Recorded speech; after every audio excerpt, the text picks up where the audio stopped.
रहमान रहीम अस्सलाम वालेकुम मेरे तमाम देखने वाले भैन भाइयों क्या हाल चाल है ठीक हो। तो अज मैं चला काम ते काम का पता करा तो मैं आख्या चलो भैन भाइयों नाल शेयर ही करते जाइए रास्ते च साढ़े इधर की फसल होंदी है क्योंकि कुछ मेरे वीर है ने जेडे जिमीदार मसलन ट्रैस रखते हैं जिमीदारा करते तो काफ़ी सारे साढ़े भैन भरा इंडिया च भी ने जोड़ा साढ़े नाल चाहत रखते हैं बहुत मेहरबानी शुक्रिया। तो इंडिया वालियां नाल भी यही गुफ्तगू है कि तुहाडे उत्थे की फसल होंदी है। तो साढ़े तुसीं पिछे मेरे देख रहे हो ना जमीन वगी पई है ये जमीन भाई ये ना राया गड्ढिया गया कनोला जिन्हों कहिंदे ना सरों दा तेल जिदा निकलदा वो गड्ढिया गया। तो होर की इत्थे फसल है मैं अपने भैन भरावां नाल शेयर करता जाना तो तुसीं भी कमेंट जरूर दस्सिओ। तो यूके का तो पता नहीं उत्थे शायद कोई होंदियां ने फसलां कि नहीं उन्होंने भी पता है ना उत्थे गए तो ना सानूं पता। तो बाकी उत्थे भी होंदियां होण कोई जरूर कमेंट दस्सन। तो इधर जी है उधर राया कढ़िया गया अगे पिछले साल ज़्यादा राया कोई नहीं थी मतलब है ही कोई नहीं थी और किसी एक दो बंदे ने या 10 बंदे ने गढ़िया राया बहुत ज़्यादा गढ़िया जा रहा है। कणक का रेट कोई नहीं कणक बहुत ही घट ही वहाँ गढ़ेगी कणक कर घर पई है रेट ही कोई नहीं बिकती है।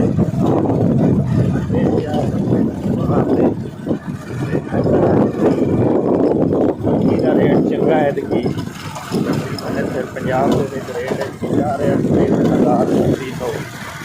3600 उत्थे जा रहे मिक्स ही रेट जा रहे।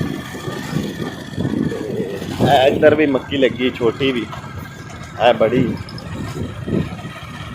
अगे जी फिर कमाल की तकरीबन बिजाई वास्ते हो गया जमीन तैयार हुई पी है सामने तुसी नज़र आ रही होनी इत्थे जी गन्ने की फसल कटी जानी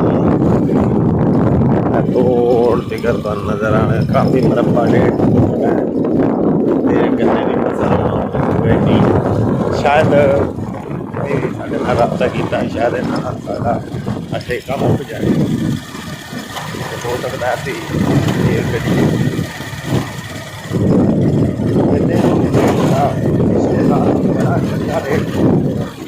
ऐतकी का पता नहीं होगी। बाकी मेरे भैन भाई इंडिया इंडिया पंजाब च रहते हैं कमेंट करके जरूर दसना कि उत्थे फसल होंगी इतने तकरीबन कपास गन्ने की फसल मक्की हो गई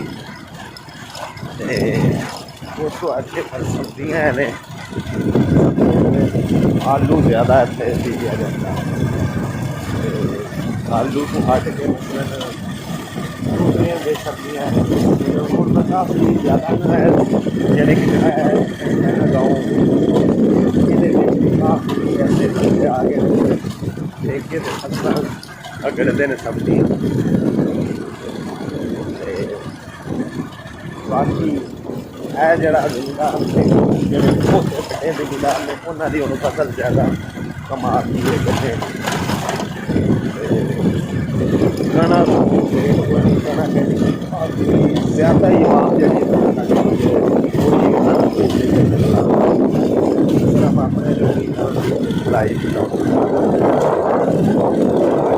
देख लो कमाल है गन्ने की फसल ये तकरीबन इतने ना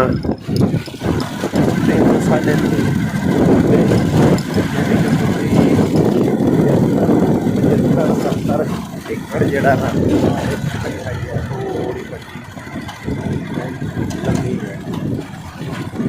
बाकी है भी उससे दी है जी है फसल इतने उन्हें मूंजी कड्डी सी तो मूंजी में भी यानी कि एवरेज बहुत घट आई मूंजी यानी कि हर पासों जिमीदार ने मार गया।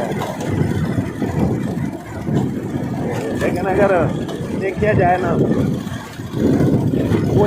कुछ साइड तो ना इमरान खान आलू हुकूमत के असूल चंगे कुछ खैर तो है नहीं कुछ ये वो भी नहीं ठीक है। मिसाल के तौर पर अगर पिछले साल की गल करिए ना, पिछले साल आटे का थैला है तकरीबन 10 किलो का जोड़ा ना 1500 है, 1600-1700 से भी है। फिर गल करने है जी इधर बाग की भी फसल है जी इतने ना जी। इस पिंड दे विच तकरीबन बाग भी काफ़ी सारा होंदा है, किन्नू मरूद ते फलूटर विच कुछ बूटे ग्रेट दे भी है ने ते नींबू वगैरह इस तरह मिक्स ही होंदा। अगर की गल करते पिछले साल तकरीबन 1600-1700-1800 के गर्मी 10 किलो की थैली गई 6,500-7,000 दाने का गंदम हर गरीब लैके आसानी खा रहे हैं। बिजली का है बिजली का ज़्यादा काफ़ी महंगी हो गई बाकी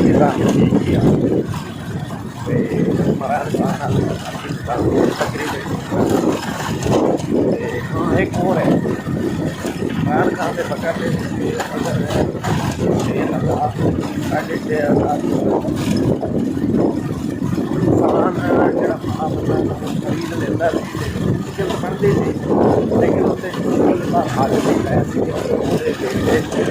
कम मजदूरी बहुत गिर जाती मजदूरी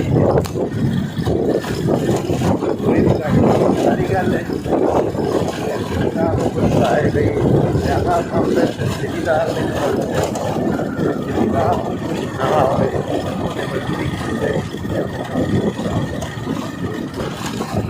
जी। मैं इत्थे आ गया वां पिंड 443 ते इत्थे ना जमीन वाणी है ट्रैक्टर तुसी मेरे पिछे वेख रहे हो ते आंदे ने जी ट्रैक्टर नहीं सही हो बंदा आंदा पे बहने भी की मसला है ते फिर तुहाडे नाल शेयर करने कि आज वगदी है या नहीं वगदी।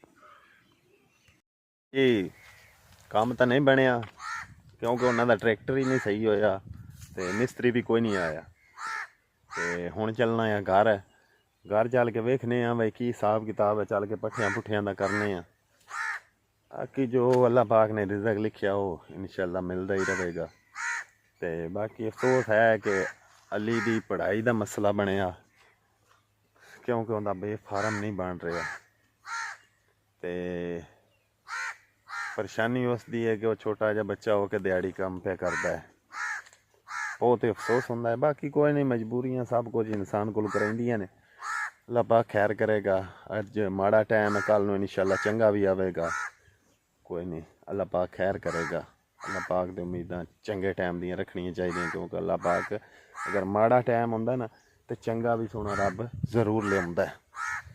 बाकी तुहाडे भैन भरावां दा दिल दी अता गराइयां तो शुक्रिया हो गया तां कि तुसीं साडी वीडियो नूं वाच कर दिओ, बहुत मेहरबानी शुक्रिया।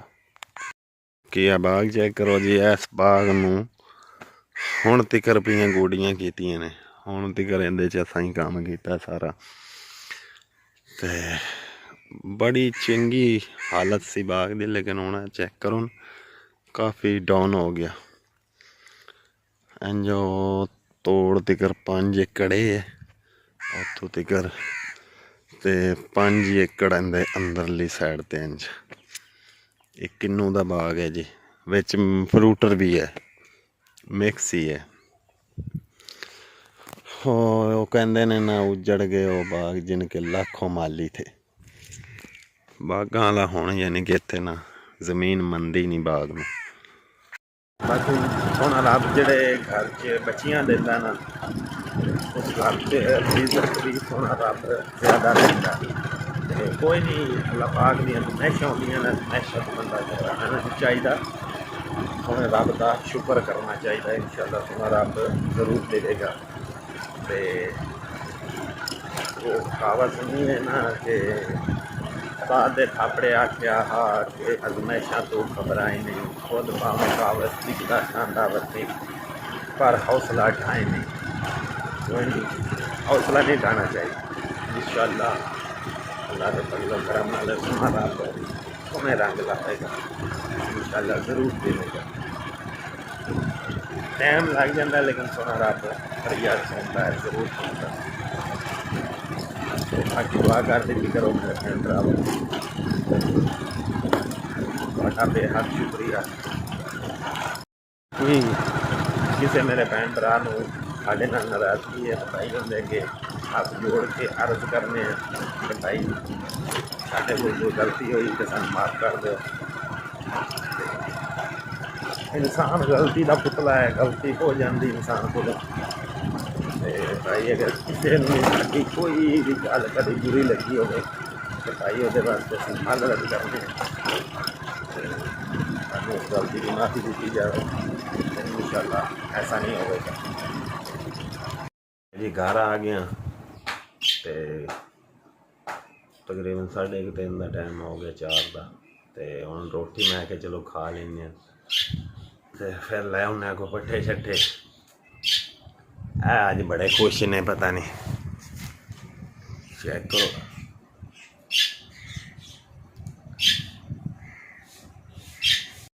कैमरा करीदा सी ना तो डरते सन, चुप नहीं बोलते नहीं सन। हुण यानी कि नहीं डरते।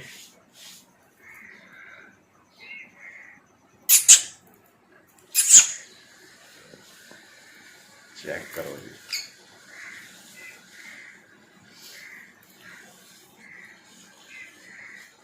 आज काफ़ी खुश ने।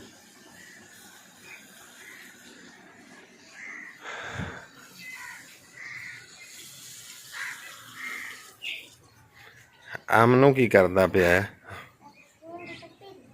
है? अच्छा माशाअल्लाह, खुद ही धोई जाती अपने स्कूल वाले कपड़े। लगा अच्छा तो सब्जी बीजनी उत्ते भी इंज लानी है सारी, इधर उड़ के भाग जानी है।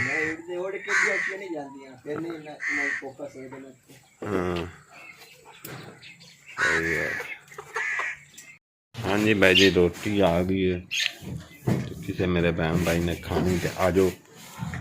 रायता है, चाय है। अस्सलाम वालेकुम भाई जी। घर गया था, घर नाश्ता पानी किया करके बट्टे बुट्टे पा के नमाज पढ़ के जाना किता भी आजा कमाल ला चलो काम कमा बुलाना है। चलो पता करने भाई साहब और अगे भी 6 महीने की मेहनत रही, नाले तो मिल जाएगी अज। नाले चलो अगला भी काम चल पवेगा, काम जिमें जिमें निज़ाम होया चलता ही रहना चाहिए। लगे ने जी उनके ट्रैक्टर